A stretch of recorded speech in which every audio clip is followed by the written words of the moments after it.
ಎಲ್ಲರಿಗೂ ನಮಸ್ಕಾರ. ನಾನು ನಿಮ್ಮ ಚೆನ್ನ. ಈ ಒಂದು ವಿಡಿಯೋದಲ್ಲಿ ಅಂಬೇಡ್ಕರ್ ಜಯಂತಿಯ 3 ನಿಮಿಷಗಳ ಕನ್ನಡ ಭಾಷಣ ನೋಡ್ತಾ ಇದ್ದೀವಿ. ಈ ಒಂದು ಭಾಷಣ ಅಂತಕ್ಕಂಥ ಇಷ್ಟವಾದ ಒಂದು ಲೈಕ್ ನೀಡಿ. ಒಂದು ಲೈಕ್ ಅನೇಕ ವಿಡಿಯೋ ತೆಲುಗು ಪ್ರೋತ್ಸಾಹ ಮತ್ತು ಹುಮ್ಮಸ್ ಸಿಗುತ್ತೆ. ಇನ್ನೊಬ್ಬರಿಗೂ ಶೇರ್ ಮಾಡಿ, ಇನ್ನೊಬ್ಬರಿಗೆ ರೀಚ್ ಆಗಲಿಕ್ಕೆ ಸಾಧ್ಯ. ಇಂಥ ಅನೇಕ ವಿಡಿಯೋಗಳ ಚಾನಲ್ ಸಬ್ಸ್ಕ್ರೈಬ್ ಆಗಿ. ಹಾಗಾಗಿ ಒಂದು ಭಾಷಣ ನೋಡ್ತೋಣವಾ. ನನ್ನ ಜೈಕಾರ ಮಾಡುವುದಕ್ಕಿಂತ ನಾನು ತೋರಿಸಿದ ಮಾರ್ಗದಲ್ಲಿ ನಡೆಯಿರಿ ಎನ್ನುವ ಅಂಬೇಡ್ಕರ್ ಅವರ ನುಡಿಮುತ್ತನ್ನು ಪ್ರಥಮವಾಗಿ ಈ ಒಂದು ಸಭೆಯಲ್ಲಿ ಸ್ಮರಿಸಿಕೊಂಡು, ಈ ಸುಂದರ ಸಭೆಯಲ್ಲಿ ಆಸೀನರಾಗಿರುವ ಮುಖ್ಯ ಅತಿಥಿಗಳೇ, ಪ್ರಾಂಶುಪಾಲರೇ, ಪೋಷಕರೇ ಹಾಗೂ ನನ್ನ ಎಲ್ಲ ಸ್ನೇಹಿತರಿಗೂ ಶುಭೋದಯ. ಈ ಒಂದು ಅದ್ಭುತ ಸಭೆಯಲ್ಲಿ ಅಂಬೇಡ್ಕರ್ ಜಯಂತಿಯನ್ನು ವಿಜೃಂಭಣೆಯಿಂದ ಆಚರಿಸುತ್ತಿದ್ದೇವೆ. ಹಾಗಾದರೆ ಈ ಒಂದು ಸಂದರ್ಭದಲ್ಲಿ ಅವರ ಕುರಿತು ಮಾತನಾಡಲು ಬಯಸುತ್ತೇನೆ. ಬಾಬಾ ಸಾಹೇಬ್ ಅಂಬೇಡ್ಕರ್ ಎಂದು ಜನಪ್ರಿಯವಾಗಿ ಕರೆಯಲ್ಪಡುವ ಭೀಮರಾವ್ ರಾಮ್ಜಿ ಅಂಬೇಡ್ಕರ್ ಸಾಮಾಜಿಕ ಸುಧಾರಕ ಮತ್ತು ಭಾರತೀಯ ಸಂವಿಧಾನ ಶಿಲ್ಪಿ. ಡಾಕ್ಟರ್ BR ಅಂಬೇಡ್ಕರ್ ಅವರ ಜನ್ಮದಿನವನ್ನು ಅಂಬೇಡ್ಕರ್ ಜಯಂತಿ ಎಂದು ಆಚರಿಸಲಾಗುತ್ತದೆ. ಅವರು ಏಪ್ರಿಲ್ 14, 1891 ಆಗಿನ ಈಗಿನ ಮಧ್ಯಪ್ರದೇಶದ ಇಂದೋರ್ ಬಳಿಯ ಮಾಹೋದಲ್ಲಿ ಜನಿಸಿದರು. ಮೂಲತಃ ಅವರ ಉಪನಾಮ ಅಂಬೇವಾಡೇಕರ್. ಆದರೆ ಅವರ ಶಿಕ್ಷಕರು ಶಾಲೆಯ ದಾಖಲೆಗಳಲ್ಲಿ ಅಂಬೇಡ್ಕರ್ ಎಂಬ ಉಪನಾಮವನ್ನು ನೀಡಿದರು ಎಂದು ಹೇಳಲಾಗ್ತದೆ.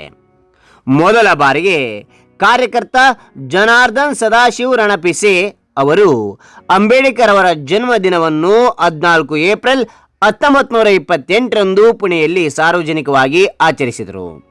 ಅಂದಿನಿಂದ ಈ ದಿನವನ್ನು ಅಂಬೇಡ್ಕರ್ ಜಯಂತಿ ಅಥವಾ ಭೀಮ್ ಜಯಂತಿ ಎಂದು ಆಚರಿಸಲಾಗುತ್ತದೆ. ಡಾಕ್ಟರ್ BR ಅಂಬೇಡ್ಕರ್ ಅವರು ಭಾರತೀಯ ಸಂವಿಧಾನ ಕರಡು ಸಮಿತಿಯ ಅಧ್ಯಕ್ಷರಾಗಿದ್ದರು.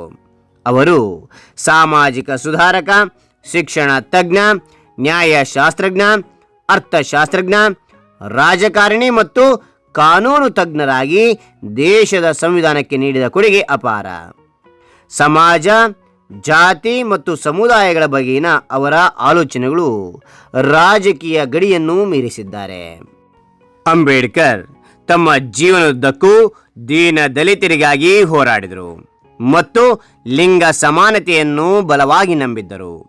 ಅವರು ಶಿಕ್ಷಣದ ಮೂಲಕ ಮಹಿಳೆಯರ ಸಬಲೀಕರಣಕ್ಕಾಗಿ ಒತ್ತಾಯಿಸಿದರು. ಸಮಾಜದ ಎಲ್ಲ ಜನರಿಗೆ ಸಮಾನತೆಯನ್ನು ಖಾತರಿಪಡಿಸಿಕೊಳ್ಳಲು ಜಾತಿ ಅಡೆತಡೆಗಳನ್ನು ಕೆಡವಲು ಶ್ರಮಿಸಿದರು. ದೀನ ದಲಿತರಿಗೆ ಶಿಕ್ಷಣವನ್ನು ತಲುಪುವಂತೆ ಮಾಡಲು ಮತ್ತು ಅವರ ಆರ್ಥಿಕ ಸ್ಥಿತಿಗಳನ್ನು ಸುಧಾರಿಸಲು ಅವರು ಒತ್ತು ನೀಡಿದರು ಎಂದು ತಿಳಿಸುತ್ತಾ ನನ್ನ ಈ ಭಾಷಣವನ್ನು ಅಂಬೇಡ್ಕರ್ ಅವರ ಪಾದಕ್ಕೆ ಸಮರ್ಪಿಸುತ್ತೇನೆ. ಅಂಬೇಡ್ಕರ್ ಅವರಿಗೆ ಜಯವಾಗಲಿ. ಅಂಬೇಡ್ಕರ್ ಅವರಿಗೆ ಜಯವಾಗಲಿ. ಭಾರತ ಮಾತೆಗೆ ಜಯವಾಗಲಿ. ಹಾಗಾದರೆ ಒಂದು ಭಾಷಣ ಅಂತಕ್ಕಂಥ ಇಷ್ಟವಾದರೆ ಒಂದು ಲೈಕ್ ನೀಡಿ. ಒಂದು ಲೈಕ್ ಅನೇಕ ವಿಡಿಯೋ ತೆಲುಗು ಪ್ರೋತ್ಸಾಹ ತುಂಬ ಸಿಗುತ್ತೆ. ಇನ್ನೊಬ್ಬರಿಗೂ ಶೇರ್ ಮಾಡಿ, ಇನ್ನೊಬ್ಬರಿಗೆ ಚಾನಲ್ ಸಾಧ್ಯ. ಇಂಥ ಅನೇಕ ವಿಡಿಯೋ ಚಾನಲ್ ಸಬ್ಸ್ಕ್ರೈಬ್ ಆಗಿ. Thank you for watching. Bye.